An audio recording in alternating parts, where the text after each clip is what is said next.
Good morning. Good morning, Ethical Humanist Society and guests, and our speaker as well, Dan Cooper, who I'll introduce in just a moment. I am Rick Guthman. I'm the moderator this morning. Thanks for joining us on this Sunday morning. It's March 14th. It's daylight savings, so hopefully you're up and out there. Hard for me to see from this vantage point. First let me introduce myself again, Rick Guthman. I've been a member of the Ethical Humanist Society for about 7 years now. I'm on the board as well, and I've been doing this moderator with rotating other moderators. Every week you'll see a different one of us moderating with a different presentation, and today we have another fantastic presentation coming your way. First, let me say a word or two about the society. We were founded in 1882. We have a long and storied history, which we would love to talk about more, but right now we're going to move on to something else about us and then to Dan Cooper and his presentation. I want to let you all know or remind you all of the things we value. We value at the Ethical Humanist Society the importance of living an ethical, responsible, and joyful life. We promote intellectual, philosophical, and artistic freedom, avoiding dogma and rigid creed. We nurture a sense of wonder about life, nature, and the universe, and are inspired by positive models of human achievement, shaped by the forces of humanism, democracy, science, and religious reform. We cherish human diversity, and we focus on what we have in common, not what keeps us apart. So now let me introduce to you our speaker, and I'm switching screens. Thank you. So today we bring to you Dan Cooper. Dan is a director of research at the Metropolitan Planning Council in Chicago. The topic or the title of today's talk is called How Mass Incarceration Devastates Neighborhoods. For people of color who live in segregated urban neighborhoods, surviving crime and violence is a generational reality. Violence in cities like New York and Los Angeles have fallen in recent years, but in many Chicago communities, especially since the start of the pandemic, shootings and violence continue at alarming rates. Meanwhile, residents of these same communities have endured decades of some of the highest rates of arrest, incarceration, and police abuse in the nation.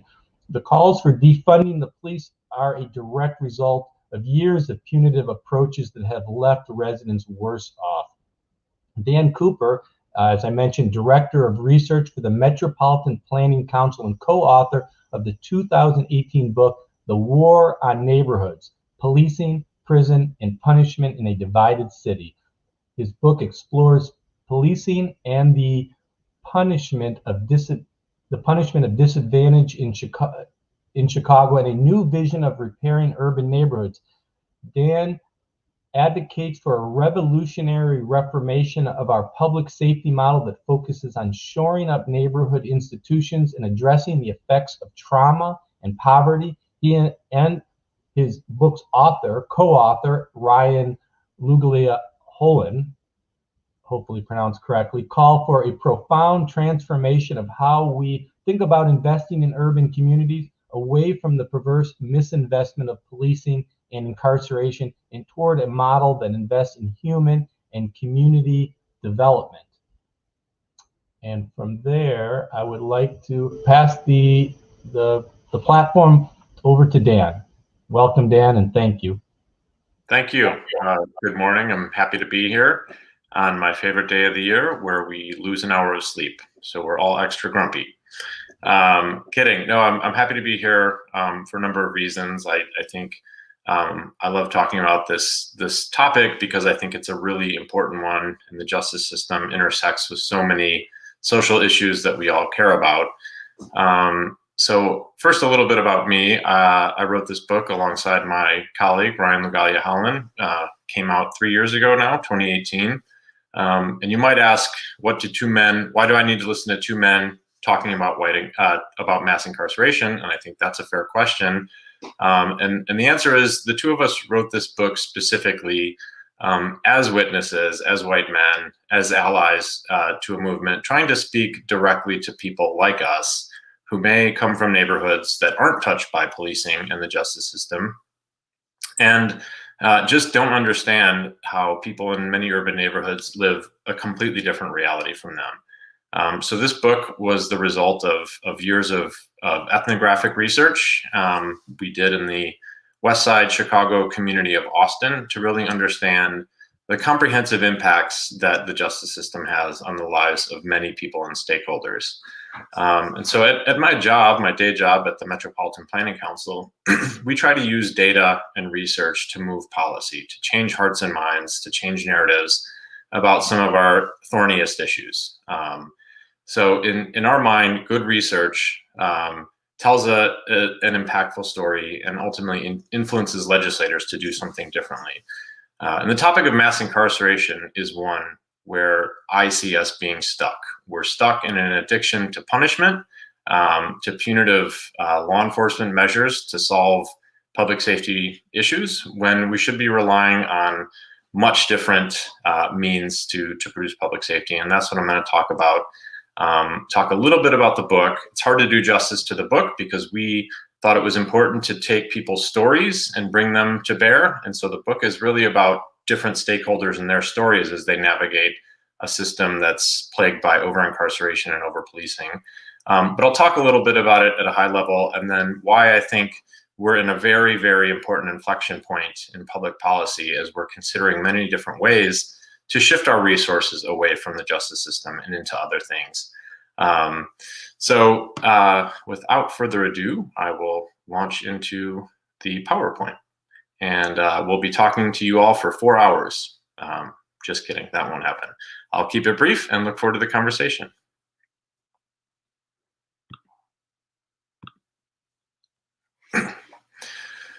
So again, Ryan, my co-author, unfortunately couldn't be here, but I will be representing both of us. Both of us grew up in largely white areas. I grew up in Aurora, Illinois, and Ryan grew up in many different places, including Louisville and Kansas City. But a common feature of both of our lives is that growing up, we weren't exposed to policing. We weren't exposed to the justice system. And like many people, we were fed narratives about dangerous neighborhoods. Don't go to this place in Chicago, it's dangerous, there are bad people. And many people like us, white folks, are fed these messages and just have no understanding of the reality of other people's lives in such a neighborhood. So this book is an attempt to draw that out and make it front and center in our conversations about safety. So the driving questions I'm going to talk about, which I think are very relevant today for Chicago, are one, why are some places caught in these long-standing cycles of harm? What can we do to break these patterns? And most critically, are our current approaches not producing safety, but only reproducing inequality? So just a note to start off, we just ended 2020, and it was a very violent year here in Chicago. Homicides were up 50% over last year. We had a month, July, that was our city's most violent month in nearly 30 years. And shootings are nearly double what they were last year. Not quite double, but almost. So no doubt it's a challenge. It's a real challenge for many people. The homicides were not as high as 2016, which was the most recent year when we saw a spike. But just as a note, this has happened in many other cities, including New York, Washington, D.C., Milwaukee, Detroit. There's something unique about 2020. We've had a pandemic and all sorts of cumulative stress on households as a result. But this is a graph that I think for me is a really important framing. The data is a little bit old, but it holds true to today. In 2016, we also saw a spike in violence, and it was like this year, it was a big year-over-year increase. And we rushed immediately and said, why did this happen? What is the result? We need to find out why crime and violence rose from 2015 to 2016. And if you look and you zoom out to the broader context, you notice a couple things. Number one, the dark line, this is the violent crime rate in Chicago, had been dropping steadily since the early 90s. So even though we saw a spike in 2016, we were still in this much longer, long-term trend of violence dropping. However, if you look at the dotted line, this is the Austin community, it was also following this trend, but it was also durably higher than the citywide average. There was no progress being made in closing that gap between the city of Chicago average and Austin. So for me, the questions we are asking are the wrong questions. We shouldn't be asking, why did violence go up across the city a little bit? The question is, why do we continually have neighborhoods that have a major gap in the violence rate compared to the city? And when you ask that question, you get to a whole different set of policy solutions and interventions than you do if you just care about what caused a year-over-year change. So what have we seen in 2020? We've seen a pandemic that has crippled Black and brown neighborhoods, families, and individuals. So this may be a little bit hard to read, but I'll just point you to the important trend to consider is that when it comes to cases of COVID-19, we've seen much more disproportionate cases in Latinx and Black communities and higher disproportionality when it comes to deaths. And right now, as we're going through the vaccination phase, we know that it is white people who are disproportionately getting the vaccine. So this is the context we're dealing with when we talk about violence. We have, again, another structural feature of disadvantage that's creating stress that ripples across individuals, families, and neighborhoods. And then we get to the justice system. So this is a map that I made early on when I was, like everyone else who's a researcher, scrambling to understand what was happening in our city, in our region, because of the pandemic. The maroon bubbles you see is the number of people who either went in or out of the Cook County Jail in March. And then, of course, we have our region here in Cook County in the center where most of them are. And then you can see the positivity cases early on in the pandemic in April, which are in dark blue. So one thing I noticed early on was that there was a relationship between this, but that doesn't mean it caused it. But I thought, well, controlling for other factors, does this make a difference? If you hold density constant, if you hold poverty and income constant and race constant, do you still see an outsized influence of the jail? And the answer was yes. So we know the jail had something to do early on with contributing to community spread. So our addiction to punishment, mass incarceration, the Cook County Jail being the largest single site of incarcerated individuals, this impacted our city and our county and our region as cases were contracted in the jail and spread elsewhere. This alone tells me that we need to find a different model of public safety. It's not safe to house people in the conditions like the Cook County Jail. So here we have structural disadvantage, segregation, we know has led to the problem we have of over-incarceration, and then it also contributed to the spread of COVID-19. But going back a little bit and zooming out to think about why we have policing, law enforcement, and incarceration in the first place, is because I think we're stuck on an approach and we don't interrogate why we use that approach. So right now we have this logic of the law, which is crime and behavior, or crime and violence is the result of individual choices and behaviors. And we can locate the problem in people. Someone is a bad person, did a bad thing. Parents were neglectful and not looking over their child. It's somebody who's deficient who needs to be fixed. So if you buy into that, then you are locked into individual level interventions, such as we are going to punish the individual who held up a convenience store. So our whole model is based on the idea that greater public safety is achieved through individual level punishment. You did the crime, you're going to do the time, you will be punished. The problem, however, is that we have a massive structural problem that's creating a public safety challenge. In the book, we really do a lot of sort of picking on Oak Park because it's a white neighborhood, white community bordering Austin, the site of our study. But this quote really drives it home for me. In one zip code in Austin, in a 5-year period, there were almost 7,000 residents who were convicted and sentenced to prison in Illinois. Just to the west, neighboring Oak Park only saw 311 residents that were sent to prison. Now, you might be tempted to say, well, there's probably greater crime in Austin. That's true, but even controlling for crime Nothing explains this disparity. Crime cannot explain the disparity. There's something else happening, and that is our approach to public safety is different in Black and brown neighborhoods. So not only do we have this problem of concentrated incarceration in Black neighborhoods, we've had multiple other forms of removal that have happened. So we're removing people from their communities and putting them in prison. But over the years, jobs have been removed. To the top right is the Brock's Candy Factory that went out of business. The West Side was hit particularly hard by deindustrialization as jobs moved offshore. Many jobs that provided living wages for families on the West Side.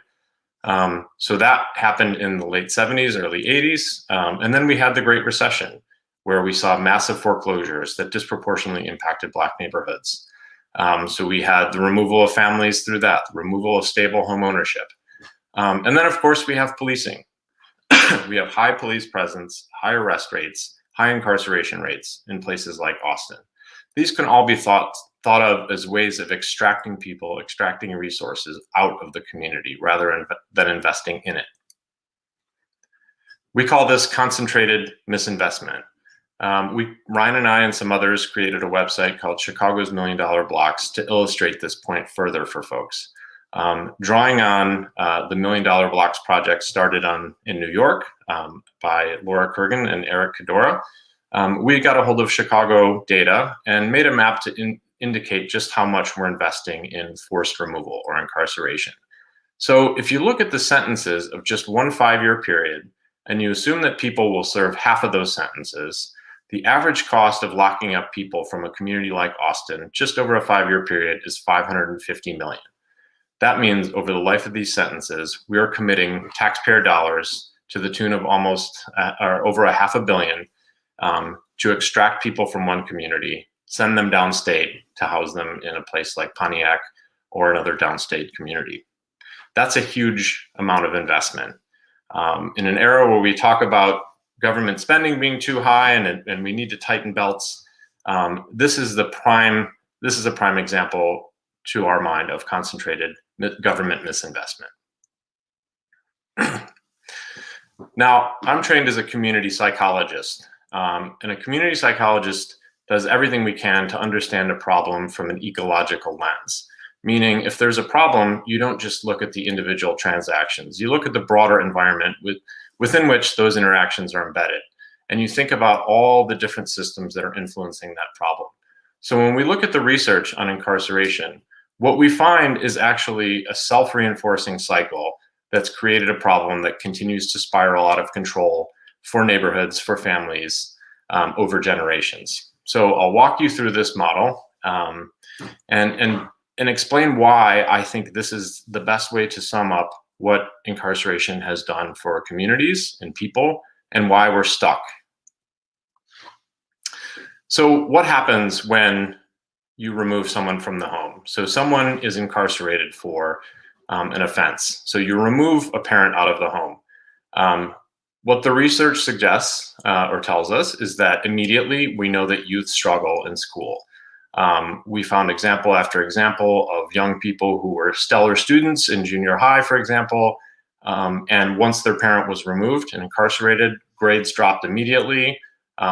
Struggles in school with other interactions with other young people started to occur. So we know youth struggle. It's a form of trauma. It's an adverse childhood experience. At the household level, financially, we know that people are strained as well. If you have a 2-parent household, and you remove one source of income, that creates a massive amount of financial strain on the household in general.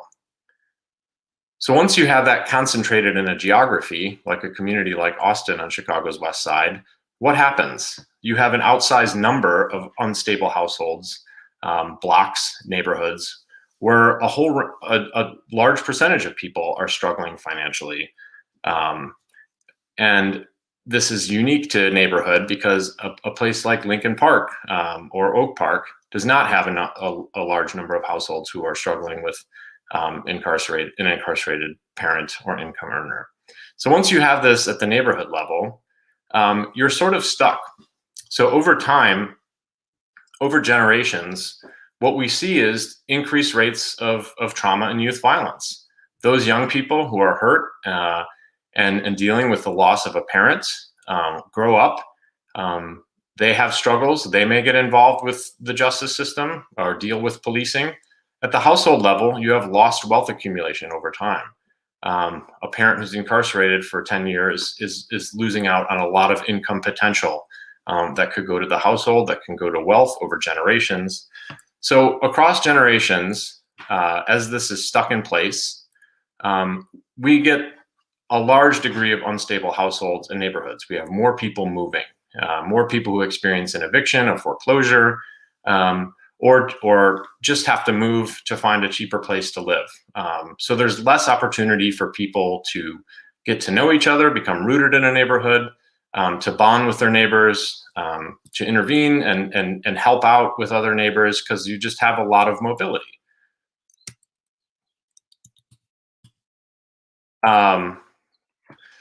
So over generations, what we get is high violence. We get high incarceration. We have high poverty rates. And then we get more disinvestment. The private sector avoids the neighborhood and says, this is dangerous. This is a risky investment. We can't invest here because it was a violent July. We saw in the news that there were a lot of shootings. So there's pressure for solutions. Someone will ask the mayor, what are you going to do about this violence? We just had a terrible month. We need solutions. And if you're a mayor or another public official who is up for re-election in 2 years, you feel the pressure to find immediate solutions.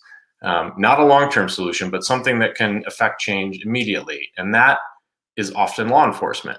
Almost without fail, every time we have a violent incident or month, the response from our city mayor is, we're going to put more police out on the street. That happened a couple summers ago. Our then mayor said, the problem is we have too many people with records out in these streets. Again, problematizing people with records. But I thought about it for a second and I thought, well, he's actually right, even though he doesn't mean it the way it came off. The problem is we have too many people with records on the streets. We've disadvantaged households. We have parents who can no longer look after young people because they're incarcerated or removed. So we shouldn't be looking for solutions that are going to remove more people from the streets and create more criminal records and more people in the justice system. And that's what happens when we put more law enforcement on the streets, typically. They're not there to hold peace circles. So over time, we have disinvestment and we have misinvestment. We call this concentrated punishment. A lot of communities are stuck in a pattern of concentrated punishment where public systems are punishing, private systems of investment are avoiding. This just reinforces these cycles and increases gaps like the wage gap, the wealth gap, etc. So one of the things I often hear, and numerous people do, is, yes, but what about crime? We have to do something about crime. Doesn't removing bad people help create safer neighborhoods? And the answer, according to the research, is largely no. A lot of studies have looked at this over time. We know that high incarceration neighborhoods on their own predict the prevalence of a number of poor health outcomes. It's a determinant of health that has led people to be more vulnerable to things like COVID-19. In areas where we see high prison cycling, we know that there's a reduction in social capital because people are going in and out of the community. There's less of a chance to build those bonds with neighbors. And ultimately, the higher the prison cycling in a community, the higher the crime rates later on. This has been borne out in research. And all this rolls up to the finding that mass incarceration over its 40-year period has increased the poverty rate in disadvantaged communities. So we've made this problem worse, and we continue to make it worse through punishment. So a new paradigm indeed is needed, an investment paradigm. And this is something that half of the book is about, not just admiring the problem, but really thinking about ways we can push government and the private sector to act differently.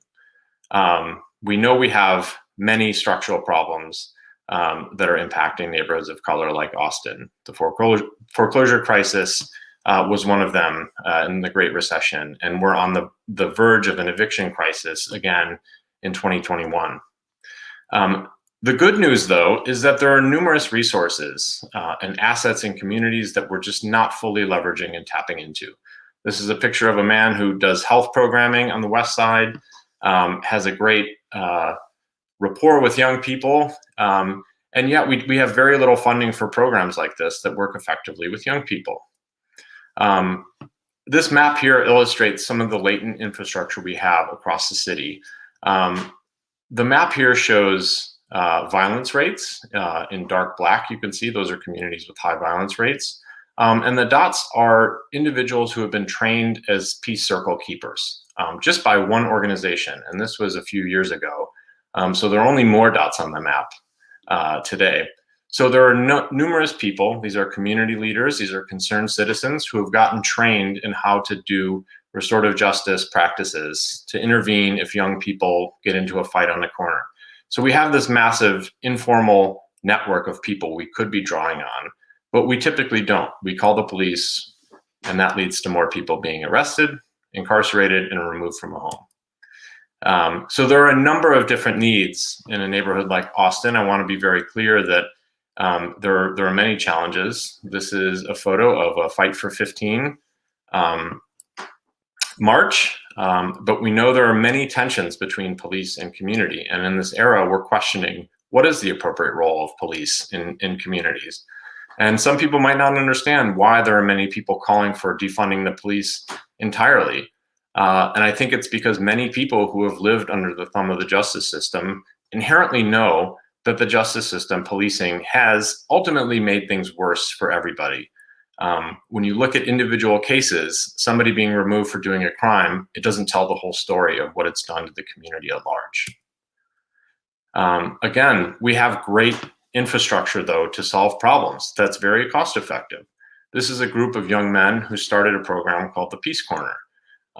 These are young men who know how to use their skills to network and create a program with very little funding. And typically our philanthropic partners aren't funding organizations like this because they're funding organizations with a longer track record. We have a system that rewards the typical players, the well-networked, the powerful organizations. And meanwhile, we have so much infrastructure that we could be tapping into. So our vision is to really think about ways we can find more investments in the public sector, in the philanthropic sector, and the private sector to divert away from the justice system, away from policing, away from incarceration, and into neighborhoods. Think about this Peace Corner with just more investments. All the young people who would have access to sports programming, to mentorship, to conflict resolution, to peacekeeping, if we just had more money to divert into it. Here's an example of how community organizations effectively work together. This is the Little Village community in Chicago. The two red areas are high violence areas where there is a lot of violent crime. This was a few years ago. So a group of community partners called the Youth Safety Network in Little Village got together and said, you know what, we know there are two big hotspots in the area controlled by two gangs, two rival gangs largely, and the young people are largely caught in this war. So let's identify all the total young people in this community between the ages or the grades of 5th and 8th, and let's try to work comprehensively with them. And so they started tracking, where are our young people coming from? Where are we serving young people? So the bubbles here are the number of families and youth served by the partners in this network. So year over year, they look to identify every single young person in the community, where they live, and respond with good programming, whether it's sports, mentorship, conflict resolution, restorative justice. So over time, getting organizations moving in the right direction with a common set of goals is what collective impact is. And we're just now starting to really see how effective these approaches can be with very little investment compared to policing and incarceration. So in the book, we outline what we call our no entry agenda. This was a couple years ago, and at the time, we certainly were not the only ones talking about justice reinvestment. This is a concept that's been around for quite a while. But in order to see neighborhoods where we send no one to prison. That's what we mean by no entry. We think we first need to right the wrongs we've done by overspending on incarceration and policing. And so that means looking at a map and saying, okay, where are the neighborhoods where we have incarcerated the most over the last 40 years? And place those areas first in line for resources. And what resources we mean are, the resources are those we would save by not sending people to prison. If you cut the incarceration rate in half, that's a massive savings over time. And so we would want those dollars not invested in something else, but invested back in the neighborhoods we've ruined by incarceration. So that's number one. Number two is then to take those dollars and make deep investments in healing, in job creation, and focusing on returning citizens, making them front and center in the solutions, in the programs themselves, and first in line for resources to improve their lives and families. Number three, we see a massive opportunity to continue training everyday leaders and organizations who can be equipped to respond to conflict in restorative ways. So that means we shouldn't be calling the police for everything. But I understand completely why people do call the police, is because we don't have infrastructure in place to handle things. And we probably could if we just invested over time and built up this infrastructure of young leaders and restorative justice practitioners. And then four, finally, is focus on collective impact. We can have our best impact in places if we're coordinating all the programs and services together to ensure that no youth is left behind, all families are supported, and we're keeping youth and individuals out of the justice system. So those were the four big things we are calling for. We use the phrase a new Marshall Plan, which has been used in a lot of different contexts, but what it's going to take is massive public investment. But the public investment alone will not be enough. We need our philanthropic partners and the private sector to be a part of the solution too. So I'm going to end with some success stories that have happened over the past few years. So this idea of using mapping to figure out where investments should be made is now policy here in Illinois.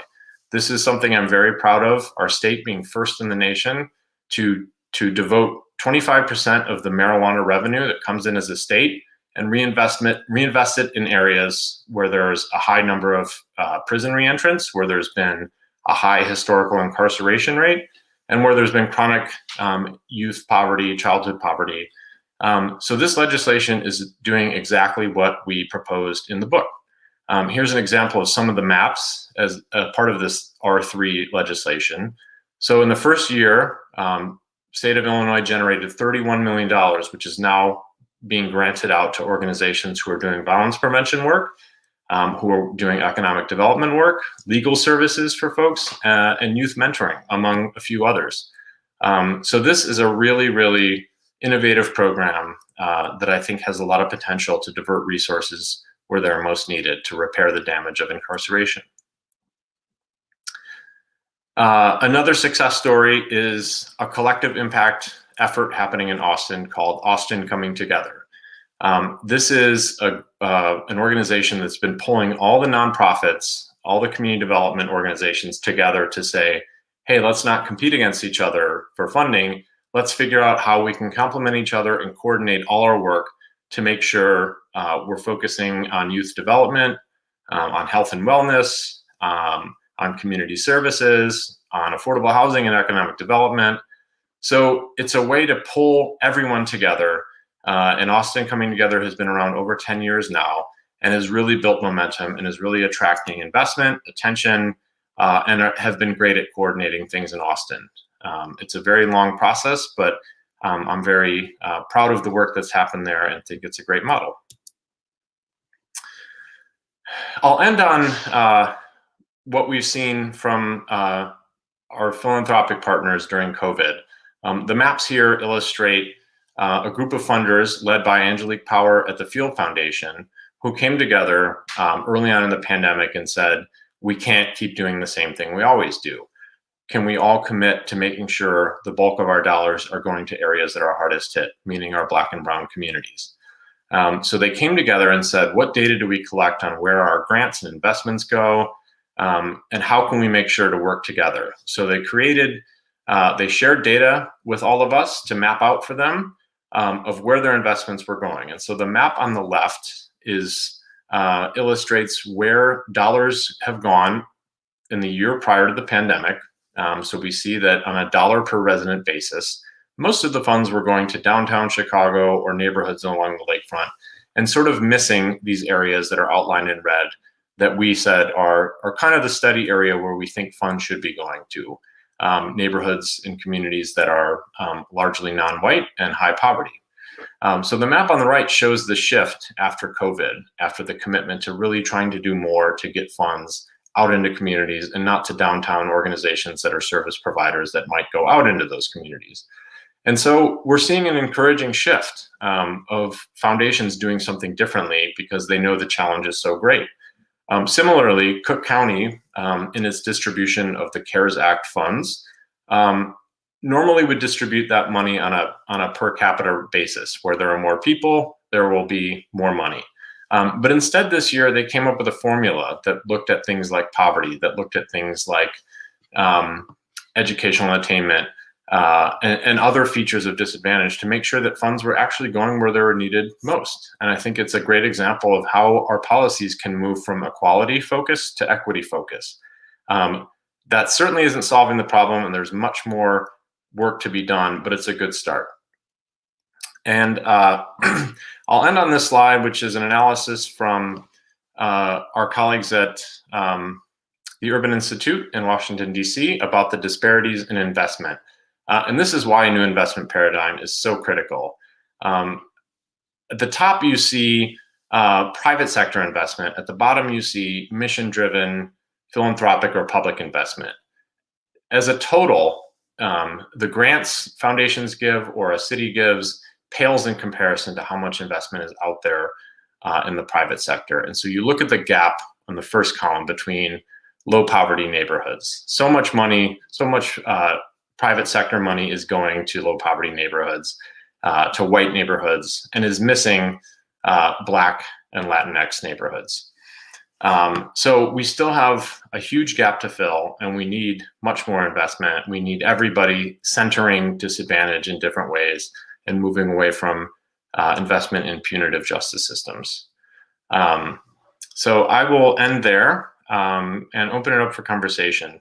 We'll just end on a note saying we've got a long way to go, but I'm optimistic that more and more people are getting the message, and we can shift our policies in important and impactful ways. Well, thanks, Dan. Excellent. Appreciate the presentation. Very enlightening. Obviously an important subject for all of us in Chicago and probably everywhere around the world. Figure out what to do and what's happening and really understanding this. And I'm glad to hear you're optimistic. I think this reveals something that I don't know about. What are we doing about it? So I'm looking forward to the question and answer. So if you haven't already been entering your questions into the chat, you can continue to enter questions in the chat throughout the musical interlude and break we're about to have for a few minutes. And then during the questions too, you can keep asking questions until we come to the end of our time, which is about 30 or 40 minutes at most. So enter your questions. And during the break, I ask you to please contribute to the Ethical Humanist Society. Contribute whatever you can. Remotely, the best way is to either go to our website at ethicalhumanistsociety.org and click on the donate icon. You can use Zelle and donate directly through your bank. We are donate@ethicalhuman.org. It's on the screen I see too, the banner. So please contribute whatever you can, whatever you feel comfortable. This is how we get these programs up and going. We appreciate your efforts. Ask the questions, and we will be back in a few minutes.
Okay, welcome back. Thanks for staying with us.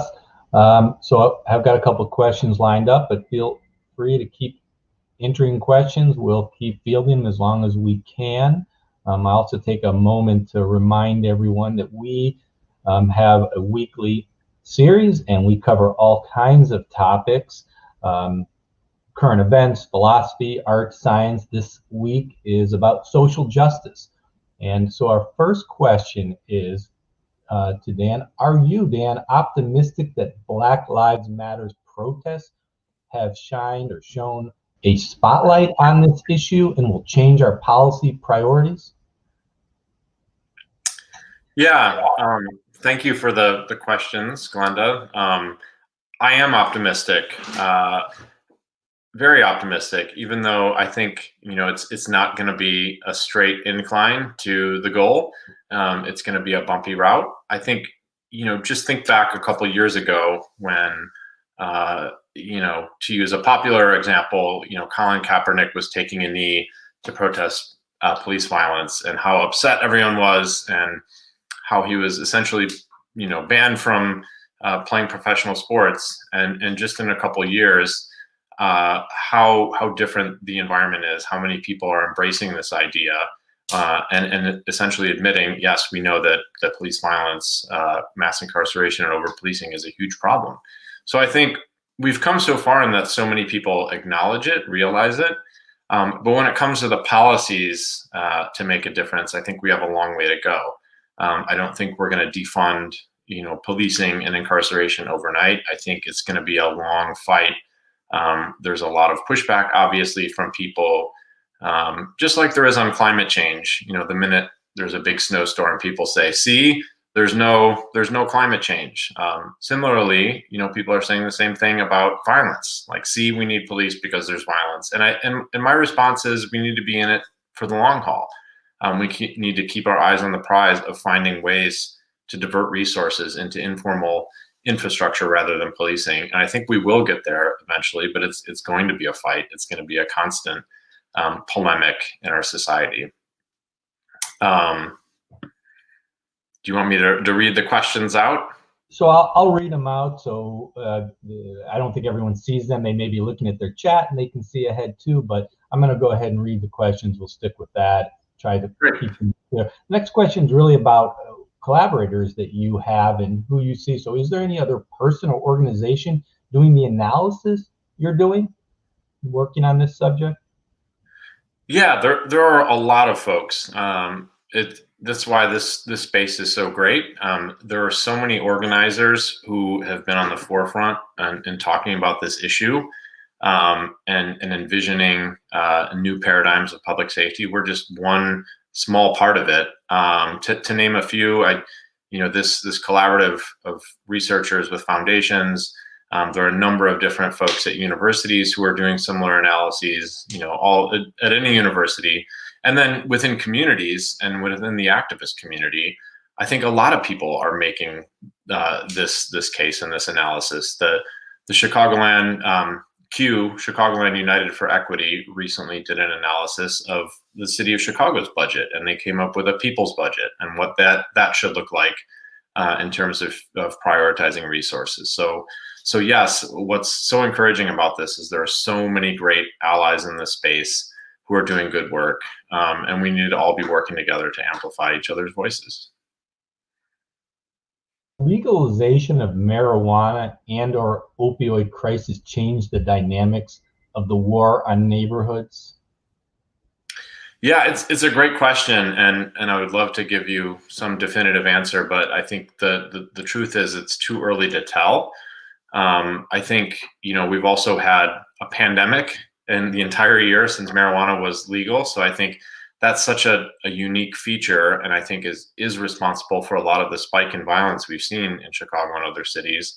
That I think it's just way too soon to tell. I'm hopeful that it will have a positive impact because there are fewer people being sentenced for offenses. So in that sense, I anticipate it having a positive impact, but unfortunately, I think it's too early to tell.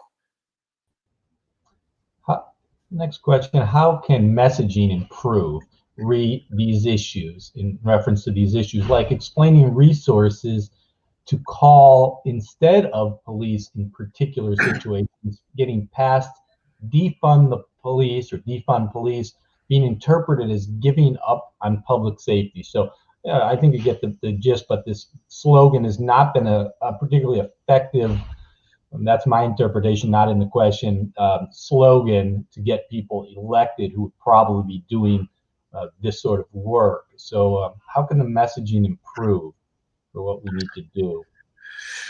Yeah, this is also something I've heard a lot and talked about a lot.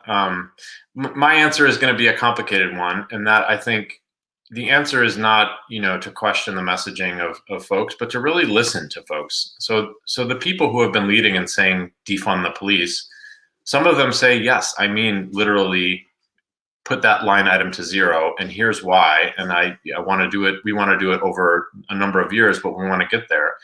I think it demands our attention in a way that I don't think we typically give attention to activists. And I think we need to say, okay, why are you saying this? What is your argument? Where is this coming from? And how do you see us getting there? But instead of doing that, I think people hear defund and say, oh, so you mean there will literally be no police? So tomorrow someone's going to be robbing my home.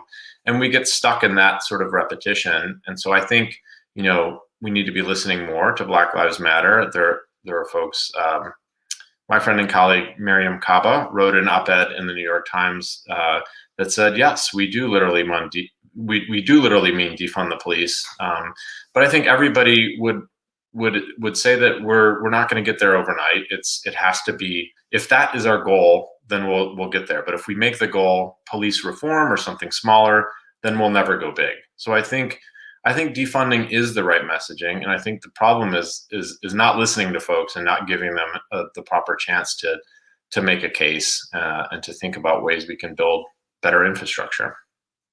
Next question goes back to maybe a larger historical perspective on what's happening. The question is, was the war on drugs overt or covert pushback against the civil rights gains of the 1960s, the war on poverty, tax, and spend liberalism, and urban disorder in the 60s and 70s? Yeah, yes, without question. I don't even think that's disputable. Certainly. Okay. Yeah, it's something that people have become popular, and I think it's sort of a natural assumption, but an interesting one nevertheless from a historical perspective. One other thing I would add to that, I think the best quote on this came from President Ronald Reagan's advisor, I forget his name, Ehrlichman or something, who basically said, this is our strategy. This is how we speak covertly to white folks in the South who are disenchanted with the progress of civil rights. This is a way, Nixon talked about, criminalizing, the hippies who smoke weed and, Black neighborhoods where there are drugs. So folks are on record, policymakers are on record talking about this. I think this approach has done exactly what it was intended to do. Appreciate that. It's helpful to have some perspective on what's going on. Next question is, can companies be incentivized to hire ex-offenders as a way to assist recent success and reduce recidivism? Yeah, great question. I think so. I think it's a no-brainer. I think that's one thing that does not take a lot of political will to do. It's a matter of jurisdictions, cities, municipalities saying we'll provide incentives, or different units of government saying we want to prioritize hiring here, and we'll give tax breaks if you do, or some other incentive. Absolutely. I think instead what we're seeing right now is, we have folks like Arnie Duncan here in Chicago working really hard with young people to help build their connections with jobs. But I don't think we've provided the right incentives yet. So we're struggling, to try to, essentially get companies to do this and invest in people. And there are certainly much easier ways, making it financially worth their while to hire reentrants, for sure. Next question, what impact on impoverished neighborhoods do you foresee as a result of the recently enacted increase in the child tax credit? I think it's huge. I think it's great. I think it will be impactful. And I think I'm highly supportive of expanding the EITC, and also going even further with cash transfer programs. Other countries have done this. We've seen this in Brazil. We've seen it have a positive impact.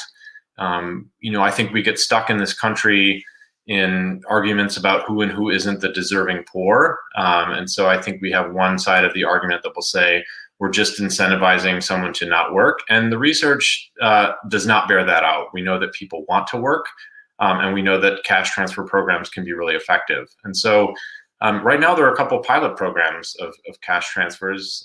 Evanston, the city of Evanston, passed a reparations ordinance and will be giving cash payments to a number of families. And there's a trial happening on the west side as well for some cash transfers to impoverished families. So I'm excited about these programs. I think they could have a big impact, and I expect them to do so. Great.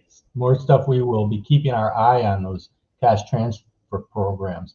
So in your book, you and Ryan advocate briefly for restorative justice. What is the status of restorative justice in Chicago? Is there any chance of its widespread adaptation? You probably need to explain it too. Yeah, sure. Go ahead.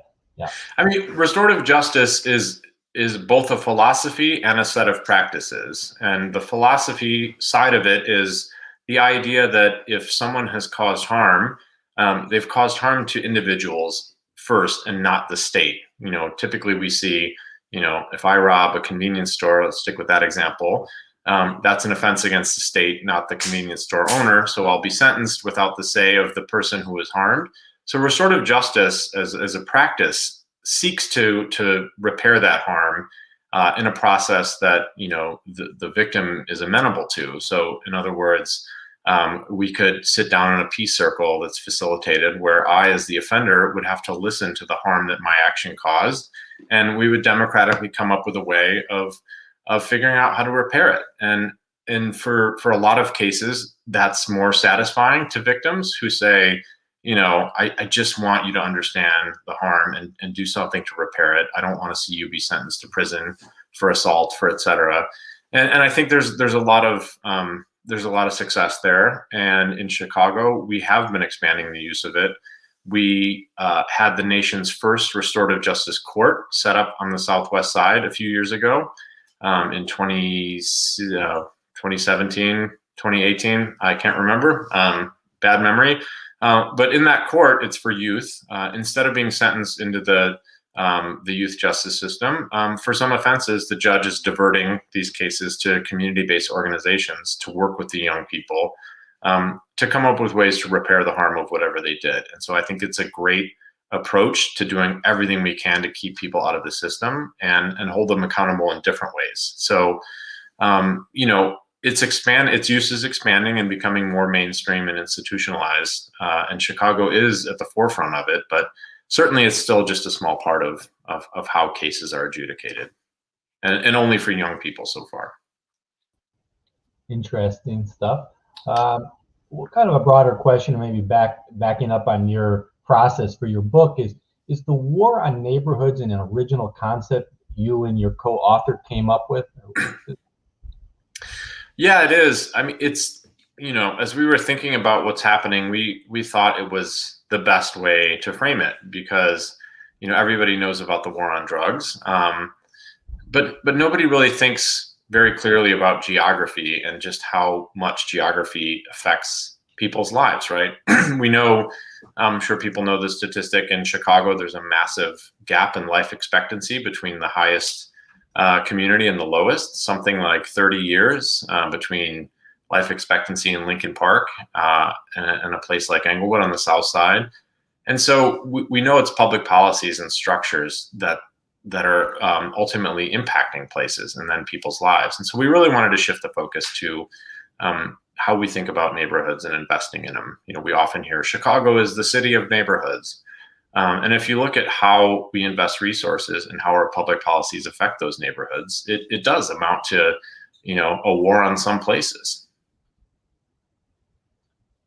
Thank you. Yeah, and it brings up a lot of interesting thoughts because of that term is so widely used, the war on drugs, which has seemed to have gone afoul of what people think. War on crime, war in neighborhoods, a little bit of a twist. Interesting. I'm going to go to the next question. Many people's moral views are that there is good and evil in the world, and that people are good or evil. To what degree do we need to overcome these beliefs to build political will?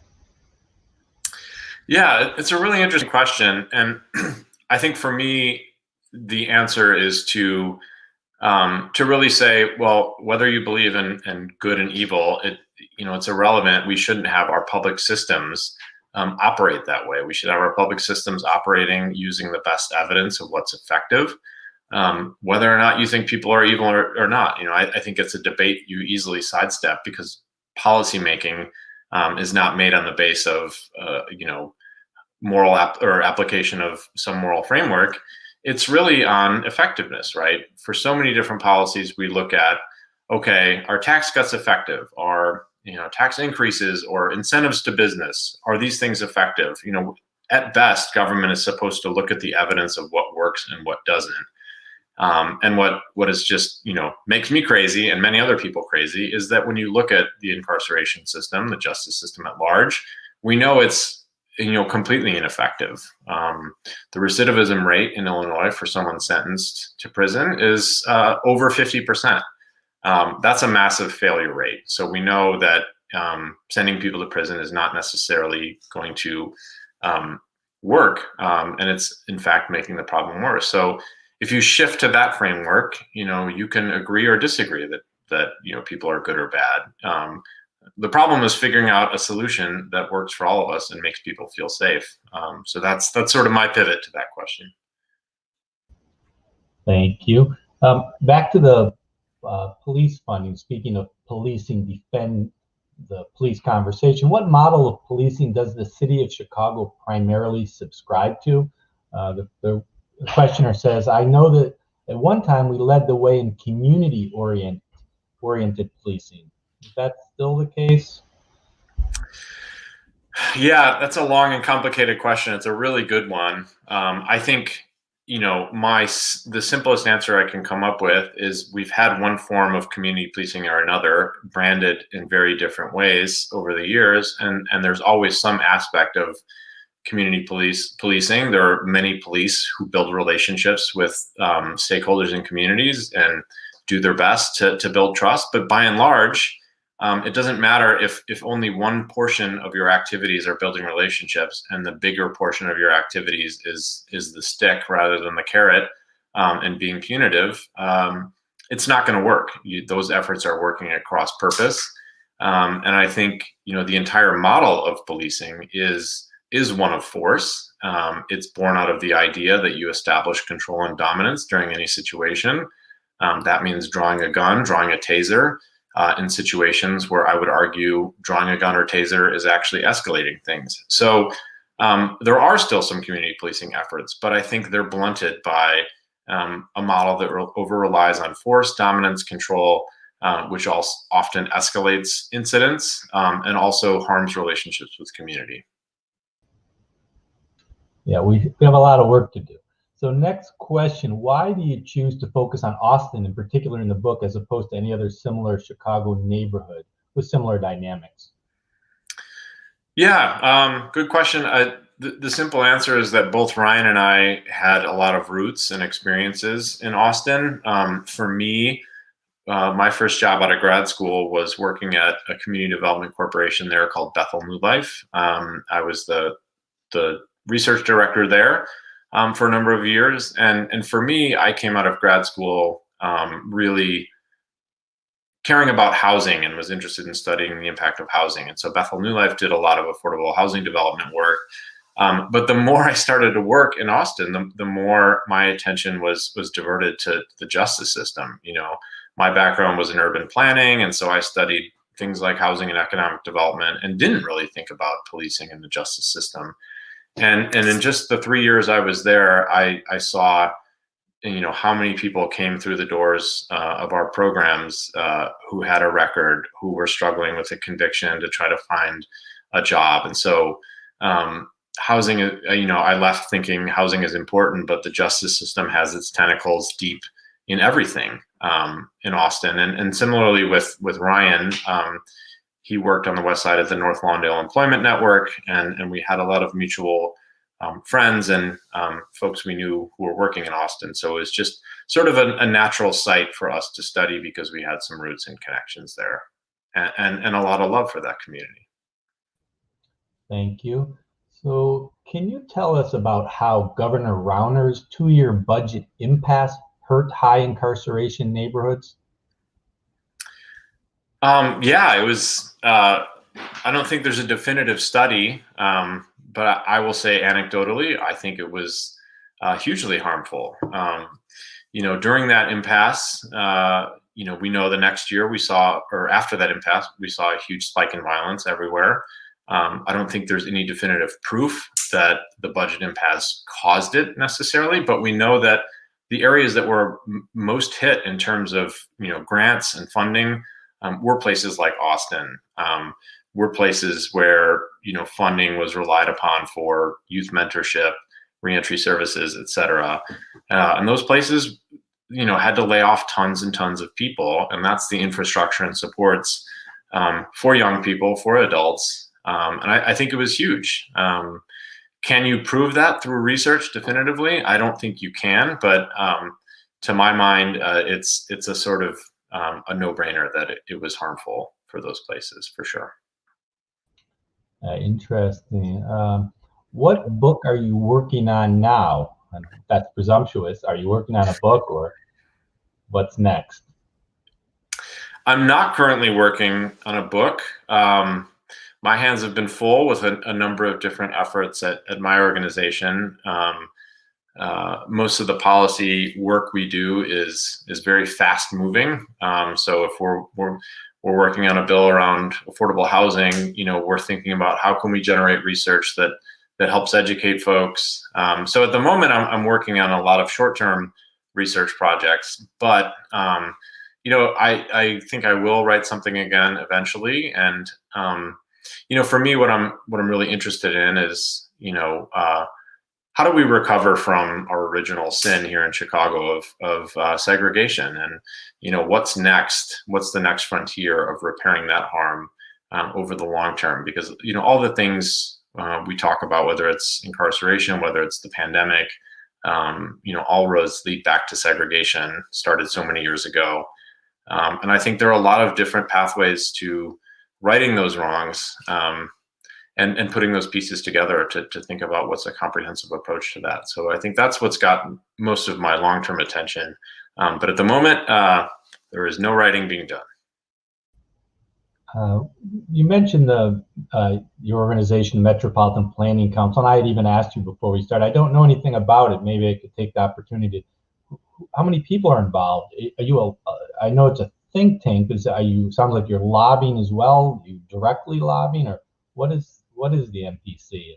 What else can you tell us about it? Yeah, sure. So my organization has been around 85 years. So we are kind of a downtown civic institution that really makes connections between the private sector, the public sector, and we're, our primary mode of influence is public education. We hold a lot of events. We produce research reports on different topics, and we support legislation. So we do lobby. We directly support different bills in Springfield, and but I would say the bulk of our work is working directly with government. For example, during the pandemic, myself and many of my colleagues were on task forces and advisory groups for the mayor and other forms of government to help them think about the pandemic, to help use data to make decisions. So we think of ourselves a little bit as a hub. We try to connect with community-based organizations, the downtown private sector, to make sure people are getting the right information about the policies we care the most about. And that's things like affordable housing, equitable access to transportation, community and economic development, and also the justice system. Historically, my organization hasn't done much around public safety and criminal justice, but we are doing some work around reentry housing and some bigger research projects to continue what I started in the book. Great. Beside the police and their union, what are the key institutional forces that resist expansion of restorative justice models? Yeah, it's a good question, and I would say the biggest enemy is just media misinformation or media framing. So many people don't know anything about a community like Austin, and all they hear is a reductionist take on defunding the police from, let's say conservative media that will distort that and say, these people just want anarchy and chaos. If we remove the police, we'll have XYZ happen. And so our debates are really limited. We're not actually debating the policies and practices. We're having some cartoonish version of that argument, where there are many people in the country who believe that anyone who wants to, shift resources away from policing is an anarchist who just, wants chaos.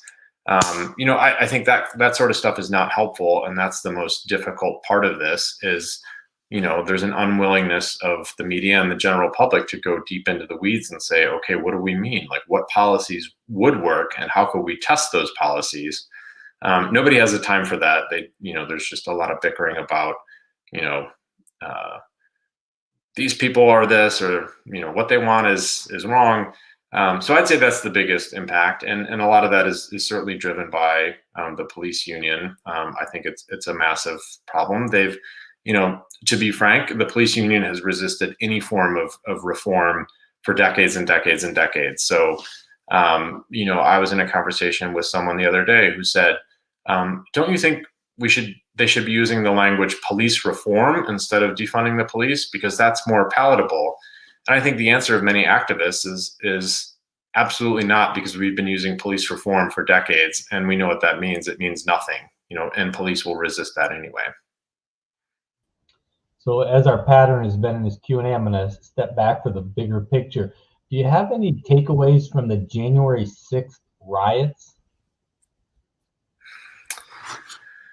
Yeah, I mean, I think that the January 6th riots relates back to this point I was just making about the toxic messaging that's happening right now, the mischaracterization, the lying.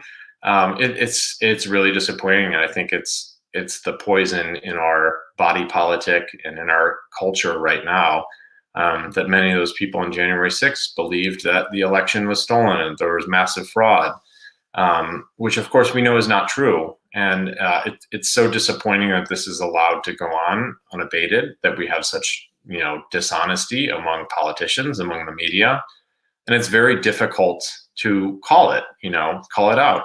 Most people aren't looking at both sides of media and thinking critically about it. We're just pushing out different memes and things like that, and people are believing it. And I think there are consequences to lying and misinformation and propaganda, and we haven't held people accountable for that, and we need to, because I think it's the toxic problem of our era. To bring it back, at least to our state, Governor Pritzker announced a proposed overhaul of the state criminal justice system in October. He mentioned increasing access to housing and health care for returning residents. Have you seen evidence of this commitment? Yeah, I'm pretty optimistic. There are some small steps in the right direction. The commitment around reentry housing, right now, I think it's slow. There's a pilot program happening for something like 100 individuals with reentry housing that we're going to be testing the impacts of. So I think there's great progress. We're moving in the right direction, but I think it's not going to happen overnight. I think for both good and bad reasons, government is very slow with this. Although I would love them to say we're going to shift resources overnight, and here's $10 billion to invest in this. I think we're in an era where there's a lot of pressure to effectively evaluate things and look at the impact. And so I think we're in that phase, that early phase of testing things out, particularly around reentry housing. So I will say stay tuned to the future. If there are good results from this pilot program, we'll hopefully see much more investment. Next question is, why do you think many people outside of Chicago don't know much about the West Side like they do the South Side? Yeah, it's a good question. I don't know that I know the answer to it, other than uh, it depends what sort of media you hear. I think thinking about where we get attention to the South Side or West Side, unfortunately, a lot of it is negative. The media um, often covers shootings and covers shootings and killings, I think, in a problematic way that doesn't look at the root of the issue, but sensationalizes it. So I don't know. It's a good question. I think we need much more public will to look at narratives coming from West Side residents or South Side residents. They should be able to have power and influence in how they talk about narratives, how they want people to think about their narratives. And so I think part of it's an appetite problem for us as consumers. We need to ask deeper questions and be more curious. And part of it is a media problem with the supply of problematic content. So this may be the last question, but I probably need your help in interpreting it because I'm not completely familiar. It refers to Emmanuel, presumably Mayor Emmanuel, launched a neighborhood opportunity fund in retail thrive zones. That's the part I'm not familiar with that. Hopefully you know what that's referring to. Ostensibly, it got big loop corporations to provide neighborhood investment. Has it worked? Is it a model for others that can work? Yeah, so I think the Neighborhood Opportunity Fund is an excellent program and idea. Again, it's pretty new. So it was started, I want to say 3 years ago, and it amounted to looking at neighborhoods for direct grants from the city in economic development. And I think it's one of the only public incentive programs that actually effectively diverts resources to where they're needed. If you look at things like TIF, tax increment finance zones, we know the money will be spent and invested in places that are already doing well, where the market is already active.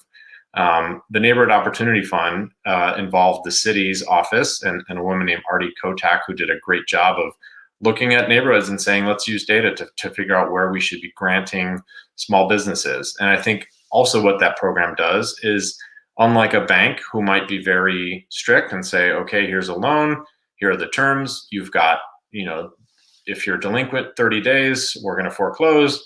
The Neighborhood Opportunity Fund is built around the idea of patience and flexibility and providing technical assistance to businesses. So I think it's a wonderful idea, and it's still new-ish in the sense that I don't think we can effectively say it's had a massive impact yet.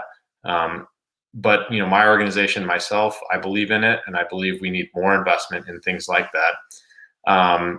So as opposed to some of the other programs like opportunity zones, which allow wealthy people to just park money in areas that have been designated as you can have a tax shelter if you invest something there.